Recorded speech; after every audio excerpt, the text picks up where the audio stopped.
اعوذ باللہ من الشیطان اللعین الرجیم بسم اللہ الرحمن الرحیم الحمد للہ رب العالمین والصلاة والسلام علی سیدنا و نبینا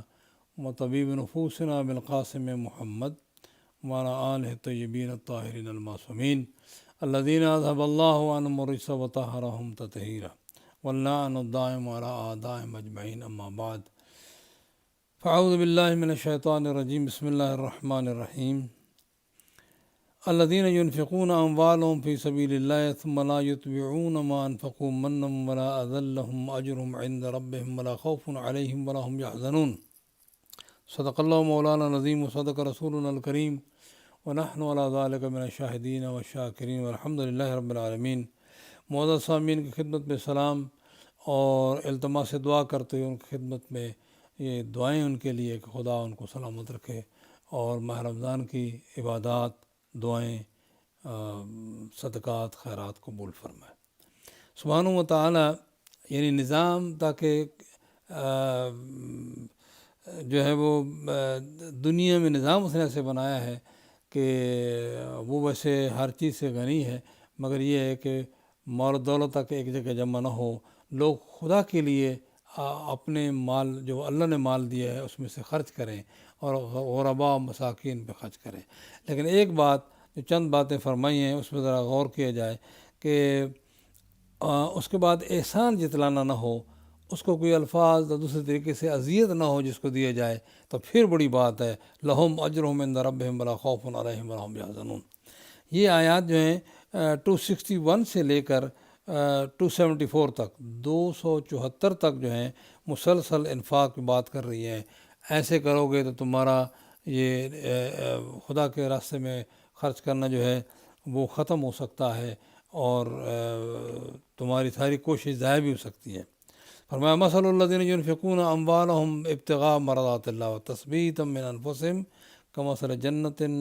بربۃ اصابها وابل فأتت أكلها ضعفین۔ یہ ایک مثال کے ذریعے رب کریم نے سمجھایا ہے کہ جو اللہ کے رضا چاہتے ہوئے خرچ کرتے ہیں، اللہ کی رضا، مرضات اللہ، جو یہ خرچ کرتے ہیں ان کی مثال ایسے ہے ایک جنت، ایک باغ، اور اس کو ذرا برابر، یہ مطلب مثال ہے کہ اگر اس کو بارش بس تھوڑی سی ملے بھی صحیح، وہ بہت زیادہ جو ہے وہ کئی گنا اس کا پھل ملتا ہے۔ تو آگے بھی ایک اور مثال کا ذریعہ، مقصد یہ ہے کہ انسان فکر نہ کرے، رائے خدا میں خرچ کرے، مال ویسے اسی کا دیا ہوا ہے لیکن وہ کہتا ہے میرے راستے میں خرچ کرو۔ کہاں خرچ کرنا ہے؟ اپنے بھائی بندوں کو دینا ہے، اپنے ہی عزیزوں کو دینا ہے، یا راستے میں سائلین کو دینا ہے، ماں باپ کو دینا ہے۔ فرماتا ہے تو نے احسان کیا ہے، یہ کئی گنا ہو کر ملے گا۔ یعنی اللہ کے بھی بینک میں بڑے اکاؤنٹس ہیں، اس میں مختلف اکاؤنٹس میں جب انسان ماں باپ کی خدمت کرے، قریبی کو خدمت کرے، مسکینوں کی مدد کرے، راستے میں جو محتاج ہو جائے ان کی مدد کرے، تو ان اکاؤنٹس میں بھی ثواب تو ملتا ہے، بہت کچھ ملتا ہے، اور لیکن ایک زبردست اکاؤنٹ ہے کہ دین کو پھیلانے کے لیے، تبلیغ کے لیے جو خرچ کیا جاتا ہے اس کا سب سے زیادہ ثواب ہے۔ بہرحال اب اسی طرح چلتے ہیں ذرا، اور پھر اسی فرمایا کہ یا ایھا الذین آمنوا 267 میں یا ایھا الذین آمنوا انفقوا من طیبات ما کسبتم ومما اخرجنا لکم من الارض ولا تیمموا الخبیث منہ تنفقوا ولستم بآخذیہ الا ان تغمضوا فیہ۔ اے مومنو، جو اللہ نے تمہیں جو تم کمائی کرتے ہو اس میں سے پاکیزہ چیزیں دو، اور جو ہم نے زمین میں تمہارے لیے نکالی ہیں گھٹیا چیز نہ دو۔ یعنی دینا ہے رائے خدا میں تو مناسب، جو اس زمانے میں جو خود بھی آپ لے سکیں، اگر کل آپ کو لینا پڑے یا آپ کوئی آپ کو دے تو لے سکیں، چونکہ آپ خود گھٹیا چیز لینے کے لیے تیار نہیں ہوتے۔ یہ آیت اسی طرح فرما رہی ہے، دوسروں کو کیوں دیتے ہو گھٹیا چیزیں؟ تو بہرحال چند چیزوں سے ان آیات میں قرآن مجید نے منع فرمایا۔ ایک تو احسان نہ جتلاؤ، اذیت نہ دو، اور ریاکاری، اس میں کوشش کرو ریاکاری سے بچ جاؤ صرف خدا کے لیے۔ اور اس کا طریقہ یہی ہے کہ جب کوئی آدمی شکریہ بھی ادا کرے یا کوئی آدمی ذکر بھی کرے، کہو یار بس کوئی احسان نہیں ہے، خدا کے لیے اگر کچھ ہم نے دیا ہے کسی کو تو کوئی احسان نہیں کیا ہے۔ کوشش کرے اپنے دل و دماغ میں بھی یہ بات رہنی چاہیے۔ کبھی کبھی ہو جاتا ہے کہ انسان جس کو کچھ مدد کی ہو اور وہ کوئی ایسی بات کرتا ہے جو ناپسند ہو، میں نے یہ مدد کی، میں نے وہ کیا، میں نے یہ پیسہ خرچ کیا، تو یہ انسان جو ہے وہ تھوڑا سا اندر اس کو ہوتا ہے، مگر خیال رکھے کہ کوشش کرے کہ خدا کے لیے جب دیا ہے تو چپ ہو جائے، خدا پہ چھوڑ دے، وہ جانے اس کا کام جانے، اجر وہ دے گا، جب دے گا تو پھر انسان کہے گا کاش کہ میں نے کچھ اور بھی خرچ کر دیا ہوتا، سب کچھ خرچ کر دیا ہوتا۔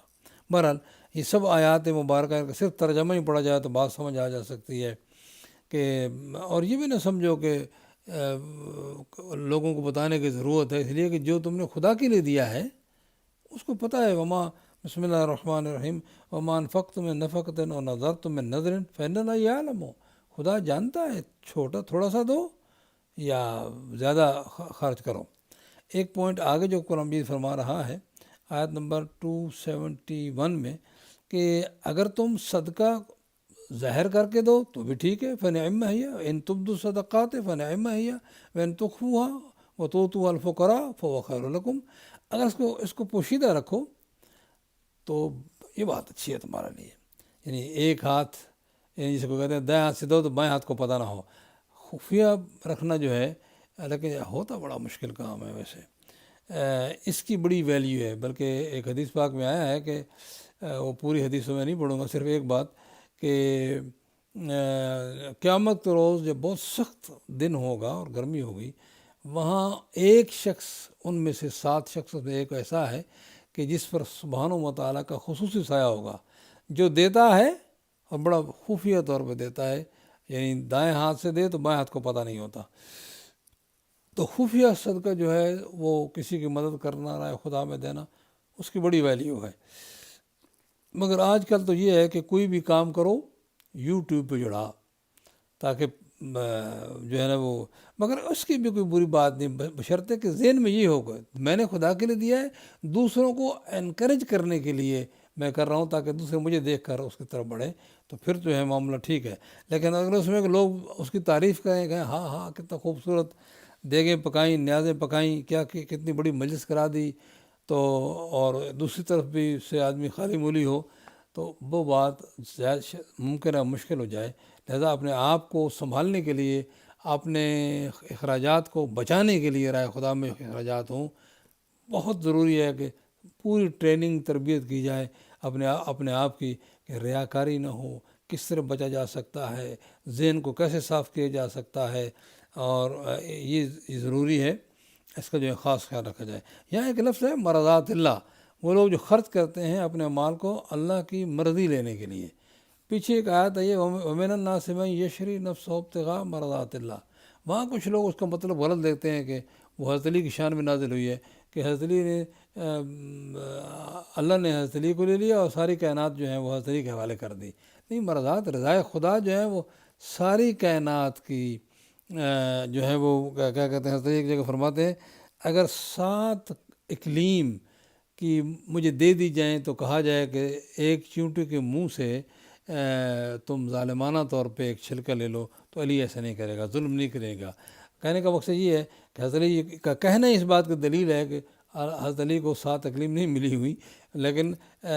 یہ مرضات اللہ یہاں بھی آیا ہوا ہے اسی سے، کہ رائے خدا میں خرچ کرنے والے رضائے خدا کے لیے تثبیت من انفسہم، ان کی مثال یہ ہے۔ یہ آیت نمبر جو ہے 265 ہے، غور کیجئے گا۔ ایسی حضرت علی کو بناوٹی فضائل کی ضرورت نہیں ہے۔ حضرت علی کی بہت بڑی عظمت یہی ہے کہ اللہ کی طرف سے لوگوں کے امام ہیں۔ خدا جب کسی کو امام بناتا ہے اس کو ساری فضیلتیں دیتا ہے۔ چلتے چلتے یہاں کچھ گفتگو یہاں بھی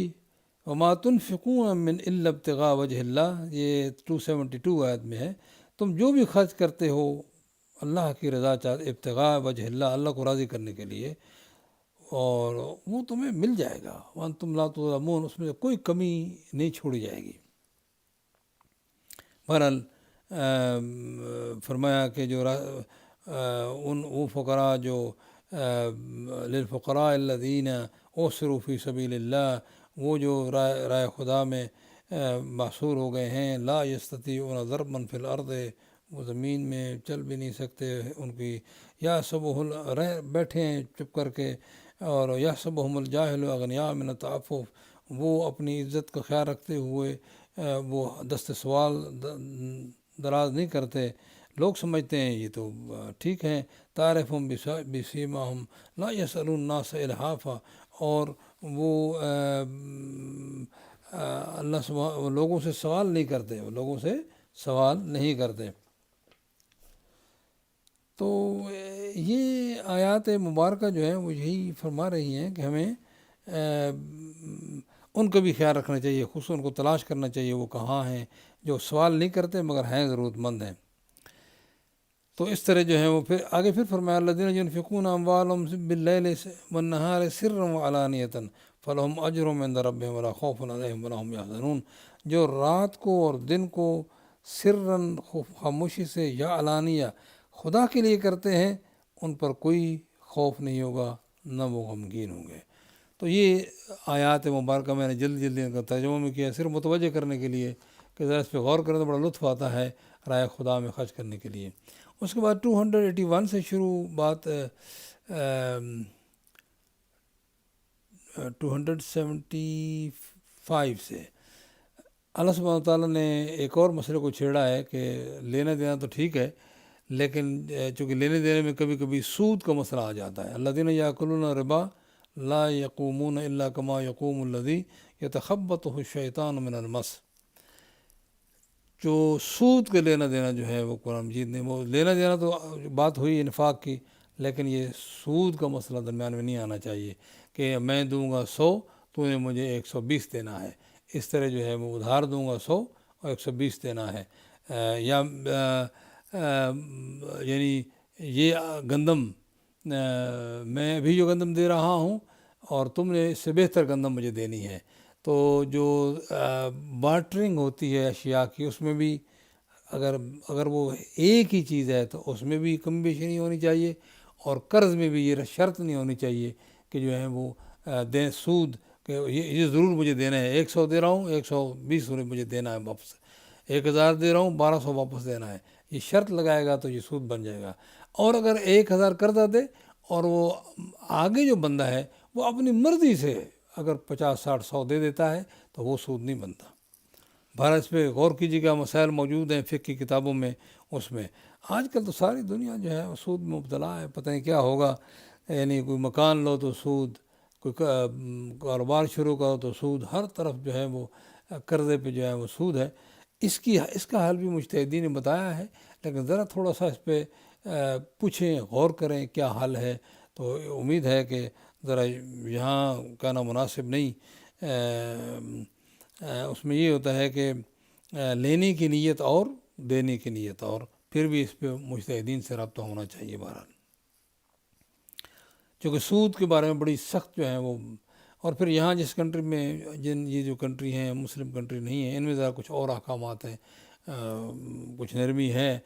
کہ کیا سود بنتا ہے اور کیا نہیں بنتا، کچھ ایسی چیزیں ہیں جن میں سود نہیں بنتا، مثلا باپ بیٹے کے درمیان سود نہیں بنتا، اگر وہ کمی بیٹی کی شرط بھی لگا نہیں بنتا،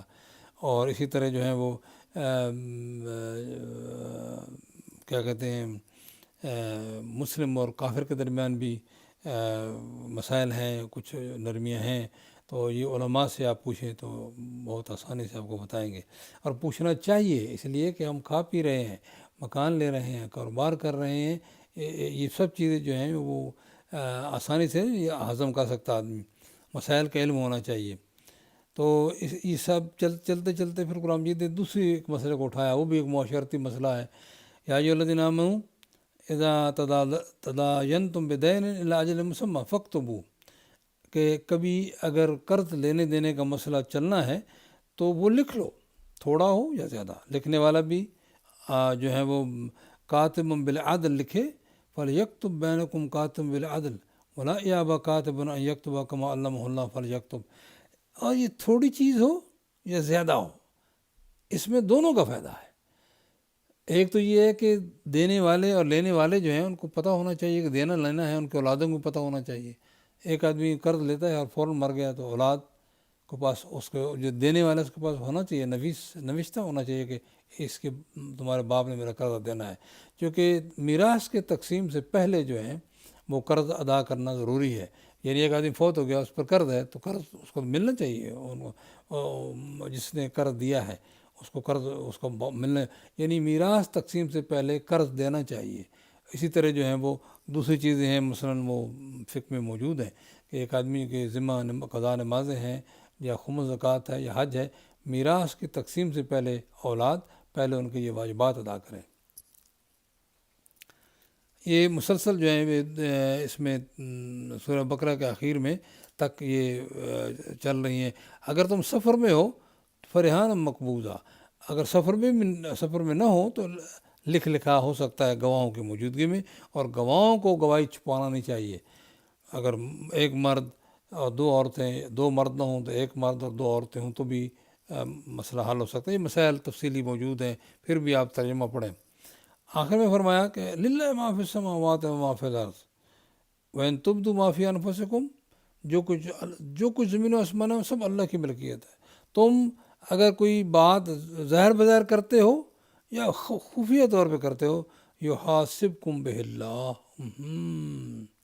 اللہ تم سے حساب لے گا.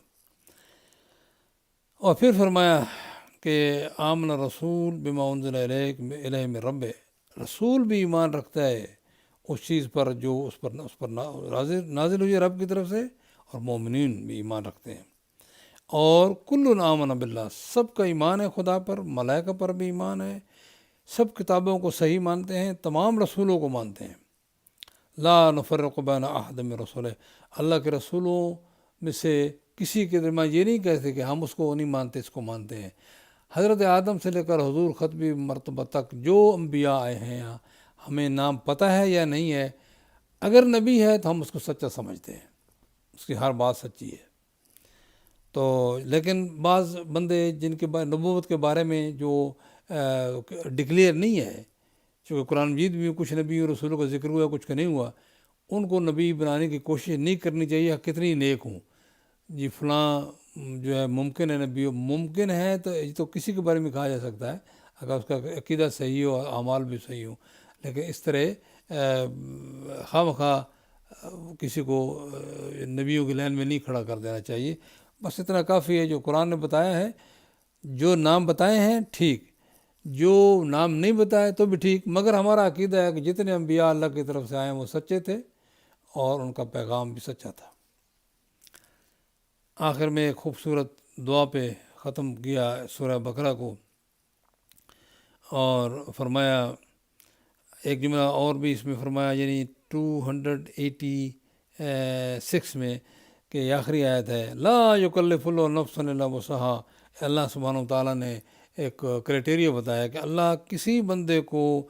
تکلیف نہیں دیتا، اتنی دیتا ہے جتنی اس میں طاقت ہوتی ہے. یہ یاد رکھیے. الحمدللہ انسان کو یہ سوچ میں رہنی چاہیے اور عقیدہ ہمارا کہ اللہ نے جو احکامات نازل فرمائے ہیں اس میں کسی پر بھی زیادہ بوجھ نہیں ڈالا. لہا ما کسبت وعلیہا ما اکتسبت، جو بھی کام اچھا کرے گا تو اس کو فائدہ ملے گا، اس کو اگر برا کرے گا اس کا نقصان بھی اس کو اٹھانا ہوگا، وہ اپنے اعمال کا خود ذمہ دار ہے. لیکن یہ دعا بڑی خوبصورت دعا جو یاد ہونی چاہیے اور انسان کو پڑھ لینی چاہیے. ربنا لا تؤاخذنا ان نسینا واخطانا، اے اللہ اگر ہم سے غلطی ہو جائے یا ہم خطا کر دیں تو پکڑنا نہیں. ربنا ولا تحمل علینا اصرا کما حملت علی الذین من قبلنا، اے اللہ ہمارے اوپر وہ بوجھ نہ ڈالنا جو پہلوں پر تیری ذات نے ڈالا تھا. ربنا ولا تحملنا ما لا طاقت لنا بہ، اے اللہ جس کی ہمیں طاقت نہ ہو وہ چیز ہمارے اوپر نہ ڈالنا. واعف عنا، ہماری غلطی کو نظر انداز فرما. واغفر لنا، مغفرت فرما. ورحمنا، رحم فرما. انت مولانا، تو ہمارا مولا اور آقا ہے. فانصرنا علی القوم الکافرین، ان منکرین اور کافرین پہ جو ہے ہماری مدد فرما. عزیزان گرامی، اسی طرح چلتے چلتے چند باتیں سورہ آل عمران سے اس کا آغاز کر دیا جائے. بسم اللہ الرحمن الرحیم. الف لام میم، اللہ لا الہ الا هو الحی القیوم، وہی بات جو آیت الکرسی میں آئی ہے. الف لام میم جو یہ حروف مقطعات کہتے ہیں، یہ کہتے ہیں کہ کوڈ ورڈ ہیں، بہت سی دوسری میننگ میں ہیں جو رسول اللہ کے درمیان ہے. اب اس کا جو صحیح معنوں میں معنی ظاہر ہوں گے جس وقت پیغمبر کے وارث قرآن کے معلم امام مہدی علیہ السلام ظاہر فرمائیں گے اس سے پہلے تو لوگوں نے پوچھا ہی نہیں، ایسے ہی بس وہ ٹائم گزارا، اس لیے کہ پیغمبر کے بعد لوگوں نے راستہ بدل لیا، اور خود پیغمبر کے جو فرامین اور لینا تھے پیغمبر سے وہ بھی نہیں لیے۔ نزل علیک الکتاب بالحق مصدقا لما بین یدیہ وانزل التوراۃ والانجیل من قبل ھدی للناس، قرآن بھی ھدی للناس، وہ کتابیں بھی ھدی للناس۔ وانزل الفرقان، قرآن کا ایک دوسرا نام ہے فرقان، جو حق و باطل کے درمیان تمیز فرماتا ہے۔ ان الذین کفروا بآیات اللہ لہم عذاب شدید واللہ عزیز ذو انتقام، جنہوں نے کفر کیا ان کے لیے عذاب شدید ہے۔ اور یہ بات بھی ذہن میں ہونا چاہیے، اگر یہ بات پوری ذہن میں بیٹھ جائے دل و دماغ میں، تو انسان بہت سی غلطی سے بچ سکتا ہے۔ ان اللہ لا یخفی علیہ شیء فی الارض ولا فی السماء، اللہ پر کوئی چیز مخفی نہیں ہے، نہ زمین میں نہ آسمان میں۔ اس کے بعد ایک پوائنٹ کو فرمایا، هو الذی یصورکم فی الارحام کیف یشاء، وہی اللہ ہے، وہی اکیلا اللہ ہے جس نے نظام بنایا ہے کہ ماں کے پیٹوں میں تمہاری تصویر بناتا ہے۔ لا الہ الا هو العزیز الحکیم۔ حضرت گرامی، آج کل ہمارے ہاں قصائد ایسے چل رہے ہیں جس میں یہ کوئی قصیدہ نہیں بنتا بلکہ امیر المومنین کی توہین ہوتی ہے اس میں، کہ مثلا اگر کوئی کسی ایک عالم کو امامہ بندے ہوئے اس کو کہا آیت اللہ العظمیٰ آئے گئے ہیں، اس کو حیثیت سے بڑھا کر اعلان کرے تو اس کی توہین ہے۔ امیر المومنین نہ کسی کے اللہ ہیں نہ کسی کے خدا ہیں۔ اگر کسی جاہل نے اللہ مان لیا یا خدا مان لیا، اس کی جہالت ہے۔ مولا علی علیہ السلام اس سے بری ہیں۔ ایک یعنی یہاں میں پہلے بھی عرض کیا کہ ایک قصیدہ چلتا ہے کہ میں نے بھی وہ سنا ہے کہ اللہ نے مجھے مقرر کیا ہے تخلیق پر، اللہ نے مجھے لوگوں کو خلق کرنے پر مقرر کیا، یعنی حضلی کہہ رہے ہیں۔ اور پھر وہ فرماتے ہیں کہ ماں کے پیٹ میں تصویر میں بناتا ہوں، میں حیدر ہوں، میں حیدر ہوں۔ صریحاً قرآن کے خلاف ہے، صریحاً انکار قرآن ہے، اور امیر المومنین کی توہین ہے۔ وہ کرتے نہیں تو ظاہر ہے کہ ایک آدمی مثلا کہتا ہے کہ نصیری کا خدا آ گیا، اور نصیری جاہل بیوقوف، اس نے خدا مان لیا، اس نے غلطی کی، یہ کوئی خوشی ہونے والی بات نہیں ہے، بلکہ یہ تو مولا علی علیہ السلام سے مذاق ہو رہا ہے، چونکہ وہ تو سبحانہ وہ تو اللہ خدا ہے ہی نہیں، وہ تو اللہ کے بندے ہیں، بندہ خدا نہیں ہو سکتا۔ یہ خود مولا علی علیہ السلام کے فرامین نہج البلاغہ میں اگر آپ پڑھیں تو آپ کو پتہ چلے گا کہ اس نے عبد اور معبود جو ہیں وہ معبود عبد کی طرح نہیں ہو سکتا، اس لیے کہ خود مولا فرماتے ہیں کہ ان بندوں کو ایک دوسرے کے مشابہ بنا کر تو نے دلیل بنایا ہے کہ تیرا کوئی مشابہ نہیں ہے۔ دعاؤں میں، فرامین ائمہ میں یہ بات موجود ہے، لا قرآن مجید میں لا شبیہ لہ ولا نظیر لہ ولا مثیل لہ، اس کا کوئی شبیہ نہیں، کوئی نظیر نہیں، کوئی مثیل نہیں۔ کیسے کہتے ہیں فلاں کوئی شخص کہہ رہا ہے کہ، اور اپنے آپ کو عالم بھی کہتے ہیں حضرت علی خدا نما ہیں، کیسے خدا نما ہو سکتے ہیں؟ لیس کمثلہ شیء قرآن کہہ رہا ہے، اور خدا نما کیسے ہو گئے؟ یہ خدا نما آخر اس کا اردو لفظ ہے نا، اس کا مطلب یہ خدا کی طرح ہیں، اور قرآن کہہ رہا ہے لیس کمثلہ شیء۔ یہ آدمی اس کا عقیدہ کتنا غلط ہے، لہذا اس بات کو ذہن میں رکھو۔ آج ہمارے ممبر سے پہلے تو ہم کہتے تھے ہمارے ذاکرین پڑھے لکھے نہیں ہیں، آج ہمارے امامے والے بھی مصیبت ہو گئی ہے کہ ایسے ایسے جملے، کوئی کہتا ہے جی حضرت علی، ہم حضرت علی کی بندگی کے لیے پیدا ہوئے، لا حول ولا قوۃ الا باللہ۔ قرآن کہتا ہے وما خلقت الجن والانس الا لیعبدون، ہم نے جن و انسانوں کو، اللہ فرما رہا ہے میں اپنی عبادت کے لیے پیدا کیا ہے۔ اور ایک شخص کہہ رہا ہے کہ ہم تو حضرت علی کی بندگی کے لیے پیدا ہوئے ہیں، ہم خدا کی بندگی نہیں کر سکتے، لا حول ولا قوۃ الا باللہ۔ اور آگے سے مجمع ہے جو چھل رہا ہے، پتہ نہیں کس قدر جاہل ہیں لوگ، سوچتے بھی نہیں، چونکہ علم نہیں ہے نا۔ قرآن مجید پڑھو، قرآن مجید پہ توجہ رکھو، تب جا کر جو ہیں تمہارے مسائل یہ عقیدے والے حل ہوں گے۔ اور وہ لوگ نعرے لگا رہے ہیں، نہ حضرت علی علیہ السلام خدا نما ہے، اور نہ ہی جو ہے وہ ہم حضرت علی کی بندگی کے لیے پیدا ہوئے ہیں۔ حضرت علی کی اطاعت کا ہمیں حکم ہے خدا کی طرف سے، رسول خدا کی طرف سے، وہ ہم پابند ہیں، اس لیے کہ خدا نے کہا، اس لیے کہ رسول خدا نے کہا۔ اگر خدا رسول نہ فرماتے ہم کوئی پابند نہیں تھے۔ حضرت علی کی ہم جو ہیں وہ اطاعت پر معمور ہیں، اور حضرت علی ہمارے امام ہیں، اس لیے ہمارے اوپر لازم ہے کہ حضرت علی کی ہر بات کو خدا کی طرف سمجھیں کہ اللہ نے ان کو امام بنایا ہے، لیکن یہ نہیں ہے کہ وہ خدا نما ہے۔ عبد انسان کا ہر طرف سے محدود ہے، لامحدود ذات کیسے محدود لامحدود کی طرح کیسے ہو سکتا ہے؟ یہی تو غلطی کرسچن نے کی کہ انہوں نے حدیث کو خدا کے جیسا مان لیا۔ بہرحال میں اپنی بات کو یہاں ختم کرتا ہوں اور التجا کرتا ہوں سوچیں اور غور و فکر کریں، قرآن آیات کو تلاوت کریں اور اس پہ جو ہیں وہ اپنے ذہن کو بنائیں۔ رب العالمین نے آپ کی مدد فرمائے، میرا اللہ میری مدد فرمائے، اور خدا اس ماہ رمضان میں آپ پر کرم فرمائے، ہمارے اوپر کرم فرمائے، اور ہر قسم کی جو اس وقت بلائیں چل رہی ہیں خدا اس سے آپ کو معصومین کے صدقے میں ہمیں سب کو بچائے۔ والسلام علیکم ورحمۃ اللہ وبرکاتہ۔